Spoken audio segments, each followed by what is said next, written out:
Hello. OP classes के digital platform पर आप सभी का एक बार पुनः स्वागत है। आज हम लोगों को पढ़ने हैं 22-23 नवंबर 2020 के मोस्ट एक्सपेक्टेड करंट अफेयर्स। तो चलिए शुरू करते हैं और देखते हैं पहला प्रश्न है, वैंकूवर स्थित रेजोनेंस कंसल्टेंसी लिमिटेड द्वारा विश्व के 21 शहरों के लिए सर्वश्रेष्ठ शहर नाम से एक सूची जारी की गई, जिसमें सबसे अच्छा शहर चुना गया। तो हाल ही में वैंकूवर स्थित रेजोनेंस कंसल्टेंसी ने विश्व के 2021 के लिए सर्वश्रेष्ठ शहर नाम से एक सूची जारी की, जिसमें पहले स्थान पर लंदन को चुना गया है। बात की जाए लंदन की, तो यह यूके की राजधानी है तथा यह विश्व का सर्वाधिक जनसंख्या वाला शहर भी है। लंदन टेम्स नदी के किनारे बसा है तथा वर्तमान में इसे ग्रेटर लंदन के नाम से जाना जाता है। लंदन में 4 स्थान ऐसे हैं जिनको विश्व धरोहर में शामिल किया गया है, जिनमें पहले स्थान पर टावर ऑफ लंदन, दूसरा है क्यू गार्डन, तीसरा है वेस्टमिंस्टर पैलेस तथा चौथा है ग्रीनविच वेधशाला। चलिए देखते हैं हमारा आज का दूसरा प्रश्न है, उस टेनिस खिलाड़ी का नाम बताइए जिसने 6वीं बार एटीपी टूर नंबर 1 ट्रॉफी जीती है। तो हाल ही में सर्बिया के टेनिस खिलाड़ी नोवाक जोकोविच ने 6वीं बार एटीपी टूर नंबर 1 ट्रॉफी जीती है। नोवाक जोकोविच ने पीट सम्प्रास की बराबरी की है, जिन्होंने इनसे पहले 6 बार एटीपी नंबर 1 ट्रॉफी जीती थी। नोवाक जोकोविच का जन्म 22 मई 1987 को हुआ था। इन्होंने अब तक कुल 12 ग्रैंड स्लैम जीते हैं तथा ये 100 सप्ताह से अधिक दिनों तक विश्व में पहला स्थान रखे हुए थे। चलिए देखते हैं हमारा आज का तीसरा प्रश्न है, विश्व दर्शन शास्त्र दिवस हर साल कब मनाया जाता है। तो प्रत्येक वर्ष नवंबर के तीसरे गुरुवार को विश्व दर्शन शास्त्र दिवस मनाया जाता है। वर्ष 2020 में 19 नवंबर को विश्व दर्शन शास्त्र दिवस मनाया गया था। पहली बार वर्ष 2002 में यूनेस्को के नेतृत्व में विश्व दर्शन शास्त्र दिवस मनाया गया था। चलिए देखते हैं हमारा आज का चौथा प्रश्न है, भंवरलाल मेघवाल जिनका हाल ही में निधन हो गया है, वे क्या थे।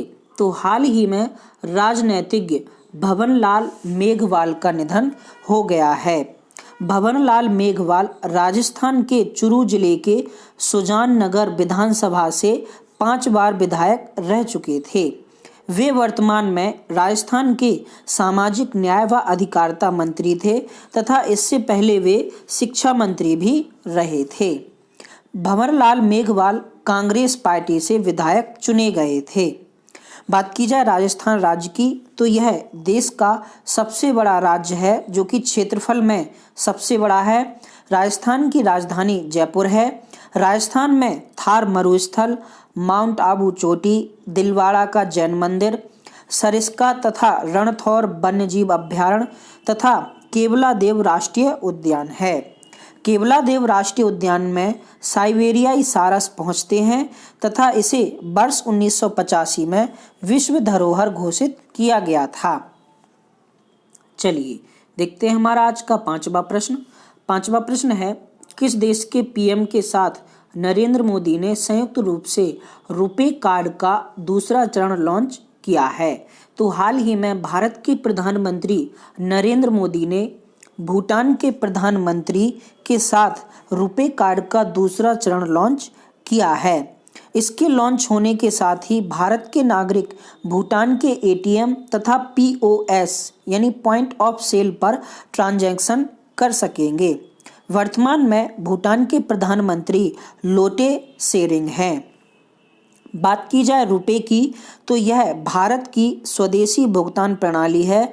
यह वीजा तथा मास्टर कार्ड की तरह कार्य करता है। रुपे की शुरुआत 2011 में हुई थी, जबकि इसे 2014 में राष्ट्र को समर्पित किया गया था। चलिए देखते हैं हमारा आज का छठवां प्रश्न है, निम्नलिखित में से किस बैंक ने सीए यानी करेंट अकाउंट तथा एसए यानी सेविंग अकाउंट मोबिलाइजेशन कैंपेन यानी अभियान शुरू किया है। तो हाल ही में कर्नाटक बैंक ने CASA मोबिलाइजेशन अभियान शुरू किया है। इस अभियान के तहत 17 नवंबर 2020 से 4 मार्च 2021 तक लगभग 650 करोड़ के कारोबार के तहत 4.10 लाख करंट अकाउंट तथा सेविंग अकाउंट जुटाने का प्रयास किया जाएगा। बात की जाए कर्नाटक बैंक की तो यह ए श्रेणी का अनुसूचित व्यापारिक बैंक है।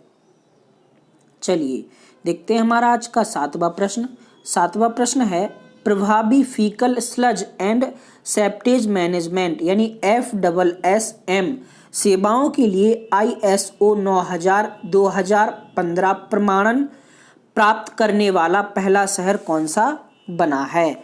तो हाल ही में भुवनेश्वर ने प्रभावी faecal sludge and septage management सेवाओं के लिए ISO 9001-2015 प्रमाणन प्राप्त किया है। चलिए देखते हैं हमारा आज का आठवां प्रश्न है निम्नलिखित में से किस बैंक या संगठन के साथ भारत ने दिल्ली गाजियाबाद मेरठ क्षेत्रीय रैपिड ट्रांजिट सिस्टम परियोजना को लागू करने के लिए 500 मिलियन अमेरिकी डॉलर के समझौते पर हस्ताक्षर किए हैं? तो हाल ही में भारत ने न्यू डेवलपमेंट बैंक के साथ दिल्ली गाजियाबाद मेरठ क्षेत्रीय रैपिड ट्रांजिट सिस्टम परियोजना को लागू करने के लिए 500 मिलियन डॉलर के समझौते पर हस्ताक्षर किए हैं। चलिए देखते हैं हमारा आज का नौवां प्रश्न है ट्रेस द्वारा जारी की गई ग्लोबल रिश्वत जोखिम मैट्रिक्स की वैश्विक सूची में भारत का कौन सा स्थान है? तो हाल ही में ट्रेस द्वारा ग्लोबल रिश्वत जोखिम मैट्रिक्स की वैश्विक सूची जारी की गई है जिसमें भारत को 77वां स्थान मिला है। भारत 45 अंकों के साथ 77वें स्थान पर है जबकि वर्ष 2019 में भारत का 78वां स्थान था। चलिए देखते हैं हमारा आज का 10वां प्रश्न है ट्रेस द्वारा जारी ग्लोबल रिश्वत जोखिम मैट्रिक्स की सूची में कौन सा देश सबसे ऊपर है? तो हाल ही में जारी ग्लोबल रिश्वत जोखिम मैट्रिक्स में पहले स्थान पर डेनमार्क को रखा गया है। चलिए देखते हैं हमारा आज का 11वां प्रश्न है विश्व बाल दिवस हर साल कब मनाया जाता है?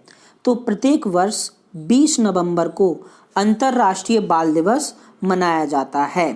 पहली बार वर्ष 1954 में अंतर्राष्ट्रीय बाल दिवस मनाया गया था। अन्य देशों में बाल दिवस अलग अलग तिथियों पर मनाए जाते हैं जैसे भारत में 14 नवंबर को बाल दिवस मनाया जाता है, पाकिस्तान में 1 जुलाई को बाल दिवस मनाया जाता है जबकि अमेरिका में जून माह के दूसरे रविवार को बाल दिवस मनाया जाता है। चलिए देखते हैं हमारा आज का 12वां प्रश्न है अपने पहले उपन्यास सुगी बैन के लिए बुकर पुरस्कार 2020 किसने जीता है? तो हाल ही में डगलस स्टुअर्ट ने अपने पहले उपन्यास सुगी बैन के लिए बुकर पुरस्कार जीता है। डगलस स्टुअर्ट स्कॉटलैंड के रहने वाले हैं तथा उनके उपन्यास सुगी बैन में ग्लासगो पृष्ठभूमि को दर्शाया गया है। वर्ष 2020 के बुकर पुरस्कार के लिए कुल 6 लोग नामित हुए थे जिनमें भारतीय मूल की अबनी दोषी भी शामिल थीं। अबनी दोषी के बर्नट सुगर नाम के उपन्यास को बुकर पुरस्कार के लिए नामित किया गया था। डगलस स्टुअर्ट का सुगी बैन उपन्यास उनकी मां के जीवन पर आधारित है। डगलस स्टुअर्ट जब 16 वर्ष के थे तो उनकी मां की मृत्यु अधिक शराब पीने से हो गई थी। डगलस स्टुअर्ट के सुगी बैन उपन्यास को छापने से 30 प्रकाशकों ने मना कर दिया था। बात की जाए बुकर पुरस्कार की तो बुकर पुरस्कार के तहत 50,000 पाउंड की राशि प्रदान की जाती है। चलिए देखते हैं हमारा आज का 13वां प्रश्न है विश्व शौचालय दिवस किस तारीख को मनाया जाता है? तो प्रत्येक वर्ष 19 नवंबर को विश्व शौचालय दिवस मनाया जाता है। वर्ष 2001 में पहली बार विश्व शौचालय दिवस मनाया गया था। चलिए देखते हैं हमारा आज का 14वां 14वां प्रश्न है, न्यू डेवलपमेंट बैंक के अध्यक्ष कौन हैं? तो न्यू डेवलपमेंट बैंक के अध्यक्ष मार्कोस प्राडो ट्रायोज हैं। एनडीबी यानी न्यू डेवलपमेंट बैंक को ब्रिक्स डेवलपमेंट बैंक के नाम से भी जाना जाता है। इसकी स्थापना वर्ष 2014 में हुई थी। न्यू डेवलपमेंट बैंक का मुख्यालय शंघाई में स्थित है। चलिए देखते हैं हमारा आज का अंतिम प्रश्न। अंतिम प्रश्न है, महिला उद्यमिता दिवस प्रत्येक वर्ष कब मनाया जाता है? तो प्रत्येक वर्ष 19 नवंबर को महिला उद्यमिता दिवस मनाया जाता है। चलिए देखते हैं हमारा आज का क्वेश्चन ऑफ द डे। 23 नवंबर 2020 का क्वेश्चन ऑफ द डे है आपका, निम्नलिखित में से कौन सा लेख प्रधानमंत्री तथा अन्य मंत्रियों की नियुक्ति से संबंधित है? अनुच्छेद 76, अनुच्छेद 74, अनुच्छेद 75 या फिर अनुच्छेद 72। इसके अलावा सेशन ऑफ द डे का क्वेश्चन है आपका, डगलस स्टुअर्ट जिनके उपन्यास सुगी बैन को बुकर पुरस्कार के लिए चुना गया है, डगलस स्टुअर्ट कहाँ के रहने वाले हैं? दोनों प्रश्नों के जवाब आपको नीचे कमेंट बॉक्स में कमेंट करके बताना है।